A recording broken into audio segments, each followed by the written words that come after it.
Bab 240, Rekonsiliasi. Diunggah oleh Baca Suara. Jangan lupa like dan subscribe, agar kami makin semangat upload lebih banyak. Bulu beruang coklat gelap yang menjulang tinggi, seberkas putih di dada, bersama dengan dua bintik putih tepat di atas dua mata yang cerdas, tidak salah lagi. Ini Bu. Bu pasti memikirkan hal yang sama denganku, karena beruang seberat 40.000 menagih ke arahku dengan merangkak, mengeluarkan dengusan bahagia. Dengan kekuatan yang tak tergoyahkan, binatang raksasa mana itu menahanku, mengangkatku dari kakiku dan melemparkanku ke tanah. Menjulang di sekelilingku, Bu menyeringai-menyeringai sebelum menjatuhkanku dengan lidahnya yang sebenarnya lebih besar dari wajahku. Aku berjuang di bawah berat binatang buas mana saat dia menjepitku ke tanah dan terus menunjukkan kasih sayangnya. Bu, berhenti. Baik, cukup. Saya pikir dia sudah cukup, Bu, kata saya, suaranya menenangkan binatang buas yang cukup bersemangat untuk melarikan diri. Aku merasa dilanggar, terangku, menyekat topeng ludah tebal dan berlendir yang menumpuk di wajahku. Tidak sampai setengah jalan otak saya mengklik. Jika Bu ada di sini. Aku meraih kepala Bu yang besar dan berbulu dan membaliknya untuk menghadapku. Bu, apakah Eli di sini? Bagaimana dengan ibuku? Bagaimana Anda sampai di sini? Saya bertanya, seolah dia bisa berbicara kepada saya. Untungnya, dia tidak harus melakukannya. Pertanyaan saya terjawab ketika saya melihat Firion bergegas melewati kami dengan kabur. Tesia, dia berseru, suaranya penuh dengan emosi. Cengkeramanku di sekitar Bu mengendur saat menyebutkan nama itu, dan aku segera mengikuti Firion. Saya tidak perlu pergi jauh sebelum saya bisa melihat empat sosok di dasar tangga dekat tembok jauh bangunan. Itu adalah ibu, saudara perempuan saya, Tesia dan Penatua Rinia. Langkahku yang panjang dan tergesa-gesa melambat ketika penglihatanku kabur. Air mata berjuang untuk lepas ketika aku melihat Tesia jatuh ke pelukan Firion. Pemandangan Eli berlari ke arahku sudah cukup untuk menghancurkanku dan aku mendapati diriku bergandengan tangan dengan adik perempuanku, wajahku terkubur di rambut pendek coklatnya. Seluruh tubuh adikku bergetar ketika dia merogoh dadaku. Memukul saya dengan lemah dengan tinjunya yang mungil dan gemetar, dia menangis terseduh-seduh di sela-sela isak tangisnya dia dan betapa aku tidak ada di sana. Rasanya seperti tangan dingin mencengkeram dada saya ketika saya melihat saudara perempuan saya dalam keadaan ini. Saya merasa bersalah karena membuat saudara perempuan saya, yang telah tumbuh begitu cemerlang dan kuat, menangis sebanyak ini. Maafkan aku, Eli. Saya minta maaf. Aku di sini sekarang, semuanya akan baik-baik saja, kataku, mengencangkan cengkeramanku di sekitar tubuhnya yang lemah dan menciumnya di mahkota kepalanya yang gemetaran. Kami hampir mati dan kamu tidak ada di sana. Ye, Anda, tidak pernah ada, tidak di kastil, tidak di tembok, bahkan ketika ayah meninggal. Dia meratap, tinjunya masih memukuli tubuhku. Kamu kakakku, kamu seharusnya ada di sana. Anda seharusnya menghibur saya ketika ayah meninggal. Aku membutuhkanmu. Ibu membutuhkanmu. Petik 2. Maafkan saya. Maafkan aku, Eli, aku mengulangi. Melakukan semua yang aku bisa untuk tetap kuat. Saya minta maaf.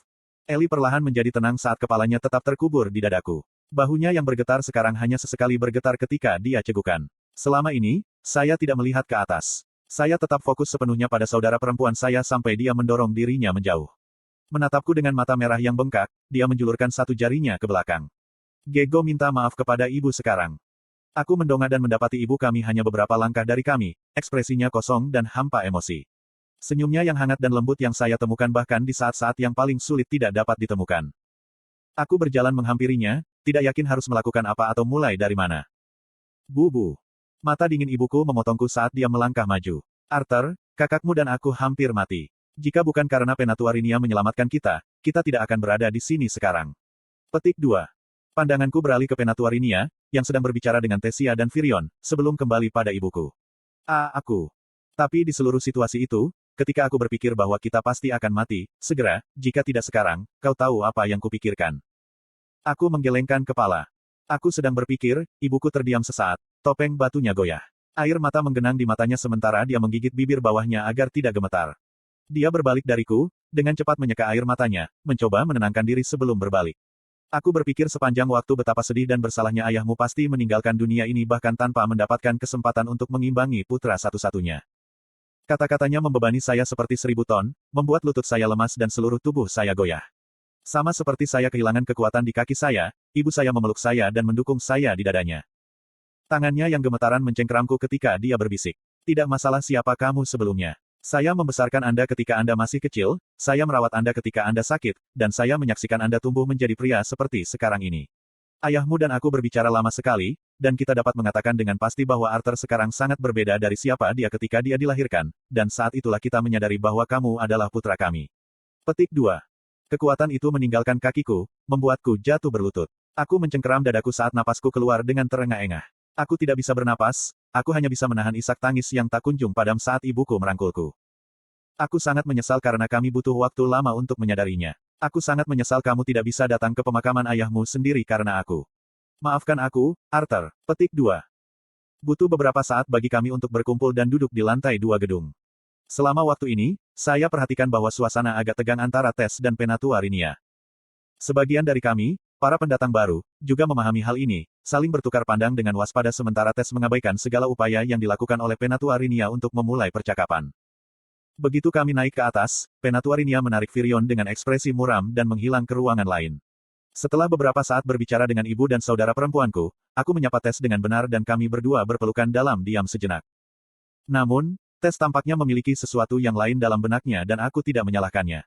Sementara aku tidak punya keberanian untuk bertanya langsung, hanya berdasarkan ekspresi kosong yang dimiliki Tess, aku curiga ada sesuatu yang terjadi pada orang tuanya. Adapun mengapa dia sangat marah pada Penatua Rinia, saya hanya bisa berspekulasi. Iklan. Tess, tidak lama setelah kami duduk, minta diri, memberitahu kami bahwa dia agak lelah. Byron berikutnya, memberitahu kami bahwa dia ingin menghabiskan waktu bermeditasi untuk pulih. Saya mengatakan kepadanya bahwa karena kurangnya ambien mana di sini, hampir tidak mungkin untuk melangkah lebih jauh daripada mencoba untuk mengganti mana yang dia dapatkan secara alami dari inti mana, tetapi saya curiga bahwa dia meninggalkan lebih banyak untuk memberi saya dan keluarga saya sedikit ruang. Sementara kesan saya tentang Byron tidak pernah baik, dan saya pikir dia bisa mengatakan hal yang sama untuk saya, tombak itu telah datang jauh dari bangsawan yang berbangga hati yang dulu dia miliki sebelum perang. Menemukan diriku hanya dengan keluargaku, aku hanya bisa tersenyum. Sebelum hari ini, aku bersumpah bahwa berada dalam situasi seperti ini akan membuatku katatonik, tapi itu. Damai. Kau sangat cantik, Sylvie, komentar Ellie, menyisir rambut gandum panjang ikatanku dengan jari-jarinya. Kupikir kau sendiri yang sangat menarik, Eleanor, jawab Sylvie dengan ramah, matanya menutup dengan lembut pada sentuhan lembut kakakku. Hal lain yang aku sesali adalah tidak menghabiskan banyak waktu untuk mengetahui ikatanmu, kata ibuku kepadaku, mengamati Ellie dan ikatanku di dekat api. Tapi aku selalu senang bahwa Sylvie ada di sisimu. Aku juga senang. Saya tidak yakin di mana saya akan berada jika bukan karena dia, jawab saya. Ekspresi ibuku adalah campuran emosi ketika dia menatapku dan mengangguk. Suara pop tajam keluar dari kayu bakar, menyela saat hening sejenak. Karena tidak bisa menjawab pertanyaan saya lagi, saya bertanya pada ibu saya, bagaimana kamu, Ellie, dan Bu sampai di sini. Dia menatapku dan kemudian di pintu keluar yang telah dilewati Tessia dan Byron, dan menggelengkan kepalanya. Aku akan membiarkan Penatua Rinia memberitahumu. Lebih baik begitu. Petik 2. Oke, jawab saya. Kami berempat berbicara sebentar, mengejar, membuat lelucon ringan dan tertawa, sampai saudara perempuanku dan bahkan ibuku mulai mengangguk tertidur. Maaf, kami belum bisa tidur nyenyak beberapa hari terakhir ini, kata ibuku, menggosok matanya. Jangan khawatir, tidurlah, kalian berdua, kataku, menoleh ke saudara perempuanku. Mereka berdua mundur ke tempat tidur selimut yang telah diletakkan di sudut ruangan. Selamat malam, Sylvie dan aku berkata kepada mereka berdua. Mereka merespons dengan baik sebelum berbaring. Aku memergoki adikku mengangkat kepalanya sesekali, memeriksa untuk melihat apakah kami berdua masih di sini, sampai napas berirama yang lembut akhirnya menyatu bersama dengan api berkotek. Saya tersenyum, mata saya tidak bisa melepaskan diri dari pandangan ibu dan saudara perempuan saya tidur nyenyak. Banyak kejadian tak terduga telah terjadi dalam beberapa hari terakhir saja, tetapi salah satu momen yang paling saya takuti adalah menghadapi keluarga saya setelah semua yang terjadi pada mereka. Aku begitu terjebak dalam menyalahkan diriku sendiri atas kematian ayahku sehingga aku menghindari Ellie dan ibuku karena rasa bersalah. Ketika saya melihat mereka berdua hari ini, pikiran saya langsung mengharapkan kemarahan dan kesalahan dari mereka berdua. Sebaliknya, saya belajar bahwa ibu saya menyalahkan dirinya sendiri selama ini. Dia mengatakan bahwa ketidakmampuannya untuk menangani dengan benar rahasia kehidupan masa laluku telah menyebabkanku melewatkan pemakaman ayahku sendiri dan dia meminta maaf untuk itu.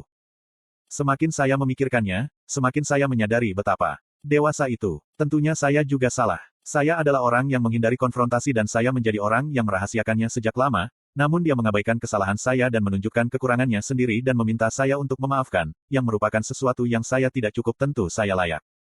Bahkan dengan pengalaman dua kehidupan yang terpisah, saya belajar sesuatu hari ini. Sekali lagi saya merasa rendah hati oleh kenyataan bahwa walaupun kehidupan masa lalu saya telah memberi saya banyak keuntungan, adalah bodoh bagi saya untuk menyamakan tahun hidup sampai dewasa. Bukannya aku belum mengatakan ini padamu beberapa kali. Saya kira Anda perlu sampai pada kesimpulan itu sendiri, Sylvie mengirim kepada saya, juga menyampaikan mental eye roll bersama dengannya. Tandai hari ini di kalender ketika Arthur Lewin menyadari bahwa dia bukan pria dewasa yang dia kira. Diam, saya mengirim kembali, menyeringai pada ikatan saya yang duduk di sebelah saya. Anda hanya mencoba menggunakan fakta ini untuk mengatakan bahwa Anda lebih dewasa daripada saya. Aku lebih dewasa daripada kamu, tetapi orang dewasa sejati tidak akan mengatakannya dengan keras, jawabnya, bibirnya melengkung ke senyum juga. Anda baru saja mengatakannya dengan keras, saya tunjukkan. Sylvie menatapku dengan alis terangkat. Secara teknis, aku bermain-main menyenggol ikatanku dengan pundak, merasa baik untuk pertama kalinya dalam waktu yang lama. Adik dan ibu saya masih hidup dan sementara kami harus banyak bekerja jika kami ingin menjadi seperti apa kami di masa lalu, yang penting adalah mereka aman. Sylvie yang berikutnya tertidur, kepalanya bersandar di pangkuanku. Kedua tanduk yang menjorok ke depan dari kepalanya masuk ke kaki saya, tetapi saya mengisapnya dan membiarkan ikatan saya mendapatkan tidur yang pantas baginya. Menatap api di depan saya menjadi bingung. Pikiran yang saya tunda muncul kembali. Saya awalnya ingin pergi sedikit setelah membawa Virion dan Byron ke sini untuk mencari Tess dan keluarga saya. Melihat bahwa mereka sudah ada di sini, saya langsung memikirkan kemungkinan untuk tinggal di sini selama beberapa waktu. Tidak ada banyak persediaan yang tersedia di sini, tetapi ada aliran air tawar dan saya perhatikan setumpuk ikan besar di mana Bu membuat sarangnya di lantai bawah gedung ini yang bisa saya duga berasal dari sungai. Kita mungkin perlu melakukan beberapa perjalanan ke peradaban pada akhirnya, mungkin tembok, tetapi untuk sekarang, saya merenungkan pikiran hanya beristirahat sejenak. Aku lelah, Virion lelah, dan Byron lelah apakah dia mengakuinya atau tidak. Selama perjalanan kami di sini, kami semua telah mencapai kesepakatan diam-diam bahwa kami telah kehilangan perang ini. Datang ke realisasi ini tidak menjamin wahyu yang mematikan pikiran, mungkin aku semakin terbiasa memenangkan pertempuran kami tetapi kalah perang. Agrona memanfaatkan sumber dayanya yang terbatas untuk potensi terbaik mereka dan tidak ragu untuk mengorbankan pasukannya untuk rencana yang lebih besar.